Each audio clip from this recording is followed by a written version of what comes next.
Hi everyone, I'm Gina from China. Or so I thought. Please like and subscribe. I was only a newborn when my adoptive dad found me outside a Shaolin temple in China one night. He was a martial arts teacher and the owner of the Shaolin temple. He tried to find out who my parents were, but when nothing turned up, he decided to take me in and raise me like his own daughter. I knew nothing of my real family, but the only clue I had was a very unique-looking necklace they'd left with me. Growing up, I was weaker than the other kids, but Dad was always there to look after me and trained me hard so I'd become stronger. But the kids at the temple were the worst, and they always made fun of me. Their nasty comments would make me really upset. What happened, Gina? What's wrong? Everyone says you're not my father and I should go back to where I came from, Dad.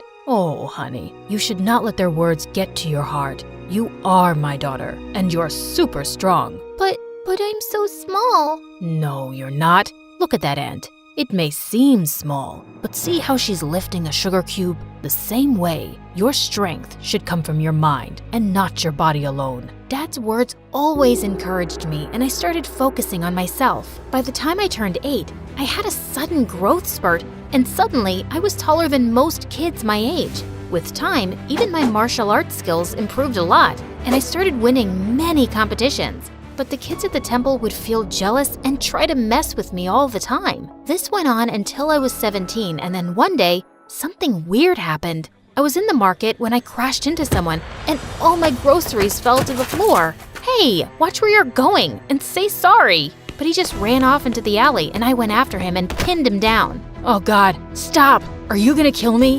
What were you trying to do, huh? He told me his name was Drake, and he was a super famous singer from the US. And now he was running away from some crazy fans who were chasing him. I left my hotel in disguise to take a walk around the city, but my fans somehow recognized me. I'm totally lost. Please, help me get back. I decided to help him, but he didn't even know the name of his hotel. What? But you have your phone, right? Call someone. I left it at the hotel. Gosh, he was such a handful. Take me with you. What? I can't do that. No outsiders were allowed inside the temple, but this guy kept begging me, and I decided to sneak him in. You have to stay all quiet in here, okay? Ugh, I sneaked in my share of the food, and he ate like he was starving for days and didn't leave any for me. That's it. You're gonna have to leave tomorrow morning, or you're saying all this because you have no idea how popular I am. Otherwise, you'd have never wanted to let me go, baby girl. Huh? Who did he think he was? Suddenly, he grabbed my phone and started showing me all these pictures of himself online. And that's when I noticed something very strange. A woman in one of those photos was wearing the exact same necklace as mine, and she looked so much like me. Who is she? You want to know her and not me? Fine. She's a family friend, but why? Could I really have some connection with this lady? But what were the chances? The next day, I woke up to loud noises in the temple and saw Drake was being taken by his security people. Turns out, one of the girls from the temple knew him and reported it to his managers. I didn't even get to say goodbye. But ever since that day, I kept wondering about who my real parents were and why they left me. And my dad could tell soon that something was bothering me. Gina, it seems like you're lost, my dear. What's the matter? I told Dad everything that was going on in my mind, and he had the best advice. If it bothers you so much, you should go out there and seek the truth for yourself, my love. But Dad, how can I leave you and go all by myself? I raised you to be strong and independent. I know you're going to be just fine. Oh, Dad. A few weeks later, when I reached the US, I tracked down Jake's place and went over, but his security people wouldn't let me in. But I know him well. Oh, yeah. All the crazy fangirls know him well and try to break in all the time. You see that line over there? That's why we're hiring personal bodyguards for him. Well, yeah, that's exactly why I'm here, to be his bodyguard. Nice try, but it's male bodyguards only. Now off you go, little girl. I couldn't give up like that. Only Drake could lead me to that woman, and I had to find a way to get to him. So, I bought some makeup and wigs from a nearby shop and disguised myself as a guy. Later, when I went to audition for the job, everyone was fascinated by my smooth martial arts skills, and they hired me in an instant. They even gave me a room to stay at Drake's mansion. On my very first day, Drake's manager told me that he was running late for a photo shoot and asked me to go wake him up. But when I reached his room, I saw a girl trying to click pictures of him while he was asleep. You, get away from him. I pulled the sheets from under their butts and they both fell to the floor. What? Are you nuts? You broke my butt! Before she could record more, I took her phone and threw it out the window and she jumped onto me. You jerk! That was my brand new iPhone! Seconds later, Drake separated us and told me that she was his girlfriend. Then why was she clicking your pictures like that? Turns out, Drake's girlfriend, Blythe, was a social media star, and all she did was post pictures with Drake for popularity. She stuck to him like chewing gum and wouldn't give me any time to be alone with him. Even when we'd step out, she'd join us and give me death stares. Why do you keep following me all the time? Ma'am, I'm Drake Sir's bodyguard, and it's my job to protect him. That's enough, Blythe. He's just doing his job, so cut it. But she wouldn't miss a chance to mess with me. There was a fan signing event for Drake soon, and Blythe was live streaming when she tried to make me fall and humiliate me in front of Drake and the crowd. But I moved aside just in time, and she ended up bumping into one of the fans and falling face flat. Are you blind, moron? Can't you see? When the fans saw her rude behavior, they got real mad, and Blythe ran out of there to save her butt. But some of the anti-fans started throwing rotten eggs and tomatoes at Drake.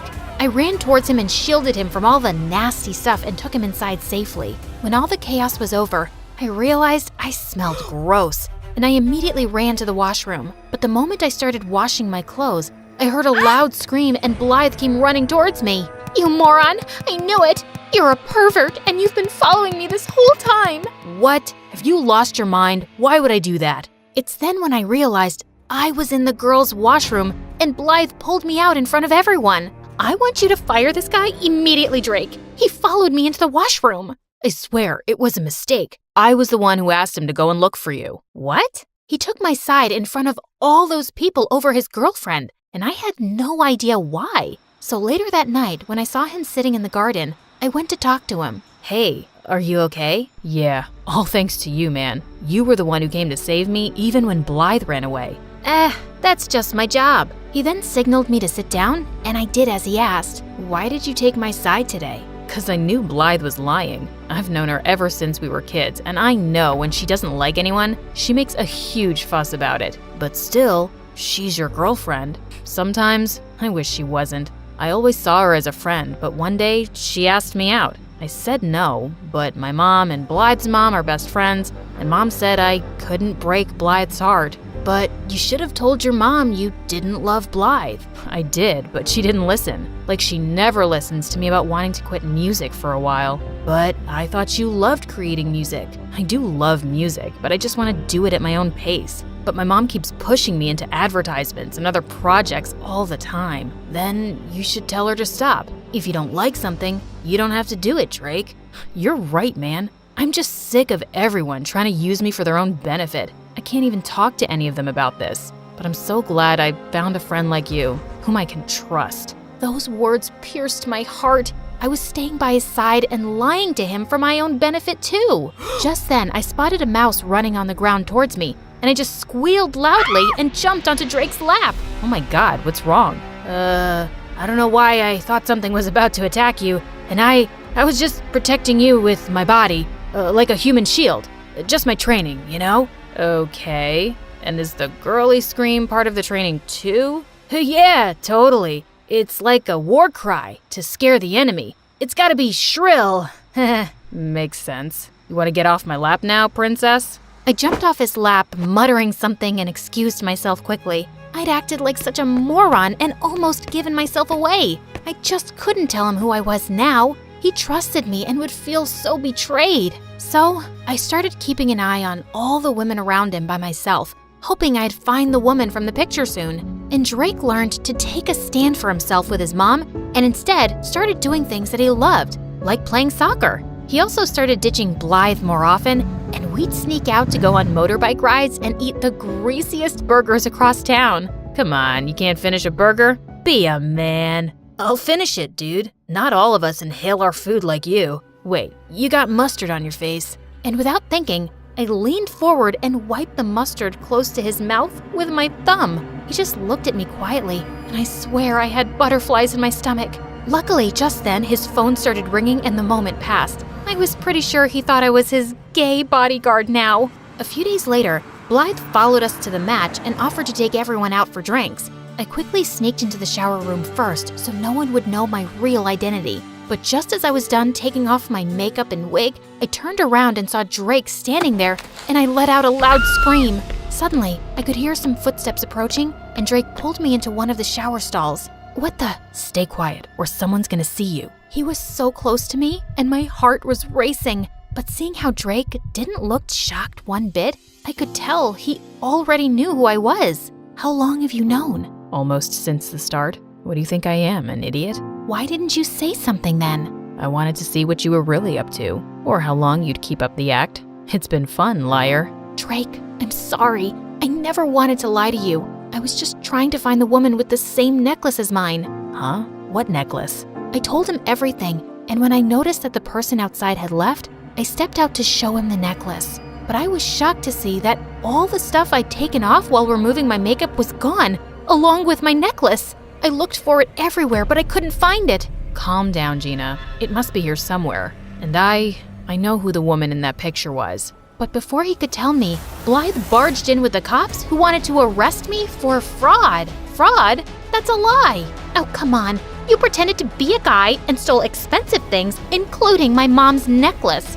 I've called her. She'll be here any minute, officers, and you can ask her. But arrest that fraud first. Your mom's necklace? What are you talking about? I didn't steal it. It's mine. Gina's right. She didn't steal anything and she didn't lie to anyone. I knew who she was all along. And Blythe, I'm breaking up with you. Blythe looked ready to explode. But just then, Blythe's mom entered and took the necklace from her hand. Where did you get this from? It's mine. She turned to me, and that's when I saw she was the same lady from the picture, and she was wearing the same necklace. I told her everything about myself, and at first she looked stunned, but then she broke into tears. Oh, honey, my daughter. I can't believe it's you. You're alive. She then told me how she got pregnant before marriage, but her super rich family was against her giving birth here and ruining their reputation, so she fled to China. Soon after I gave birth to you, my parents found me, and the doctors told me you had passed away because you were too weak. But now I know. They lied to me. So you didn't abandon me? Ugh, stop with your act. She's a liar, Mom, and this necklace must be a fake. Blythe, I know it's a lot to take in, but it's not a lie. She's indeed your sister. I can tell just by looking at her. Ugh! Blythe stormed out of there in anger, and the lady turned towards me. I'm so sorry that you had to live like this for all these years, but I'm so glad that you found your way to me. Please, give me a chance to make up for all these years. I can't do that. What? All my life? I wanted to know the truth about who I was, and now that I've discovered it, my heart is at peace. But this isn't where I belong. I have a life and a loving dad back in China, but I promise I'll visit often and get to know you more. Oh dear. Does this mean I'm losing my favorite bodyguard? Pretty much. But you've got a friend for life. Just a friend? No chance you'd say yes if I asked you out? I'll have to think about it.